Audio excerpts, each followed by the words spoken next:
ఇంకా కమలు విడాకులు ఇచ్చాడు, నోటీస్ పంపించాడని చెప్పని నీలకంఠకి అయితే తెలిసి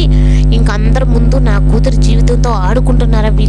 వీళ్ళందరినీ రోడ్డు పాలు చేస్తానని చెప్పని అక్కడికైతే వస్తాడు. వచ్చిన తర్వాత ఇంక ఒక్కొక్కరు ఒక్కొక్క మాట అడుగుతూ ఉంటే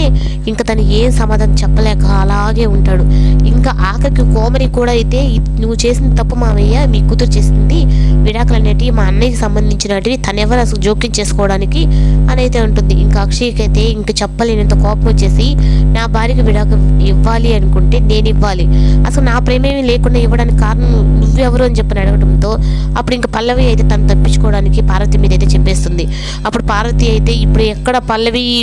మీరు చెప్పి తను తప్పు కాదు అంటే తనని ఇంట్లో నుంచి పంపించేస్తారు, అందుకని నేనైతే నా మీద వేసుకోవచ్చు అని చెప్పని ఇంకా తనని సాట్ చేసి నేను అక్షయ్ బాధపడుతూ ఉంటే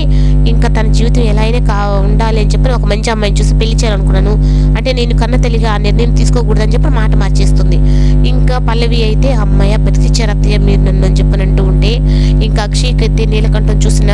చూసి అవని చెప్పిన మాటలన్నీ గుర్తు తెచ్చుకొని నువ్వేమన్నా ఇదనుకుంటున్నావా, విడాకులు ఇచ్చి ఇంకో పెళ్లి చేసుకోవడం ఏమన్నా నీలాగా అనుకుంటున్నావా అంటే నువ్వేం మాట్లాడుతున్నావు అని చెప్పని అక్షయ్ అంటాడు. నీ బాగోతం మొత్తం నాకు తెలియదు అనుకుంటున్నావా, ఈ పల్లవికి ఒక్కటే కదా నీ కూతురు, ఈ పల్లవి కంటే ముందు అవని నీకు కూతురు, తన జీవితం గురించి తన జీవితం నాశనం చేస్తుందన్న నీకు కనికరం లేదా, ఓహో నీకు ఎలాగా ఉంటుందిలే, వాళ్ళ అమ్మని తన ఒక కొడుకుని కూతుర్ని వదిలేసి వచ్చి మా అత్తని పెళ్లి చేసుకున్నావు కదా, నీకు కనికరం అనేది ఉంటే ఆ రోజే వాళ్ళని పట్టించుకొని ఉంటావు కదా, తను అనాథ అందరి దగ్గర అనిపించుకోవాల్సిన అవసరం ఉండుండేది కాదు కదా, తను వాళ్ళ నాన్న బతుకున్నా చచ్చిన వాళ్ళ లెక్కలా అని చెప్పని తను అనుకుంటుంది, నా భార్య నీ గురించి ఎప్పుడో చెప్పింది కానీ నేను ఏ రోజు నిన్ను అడగలేదు, ఎందుకంటే తన పుట్టింటి విషయాల గురించి నేను అడగకూడదని చెప్పని గమ్మగా ఉన్నానని చెప్పని అనడంతో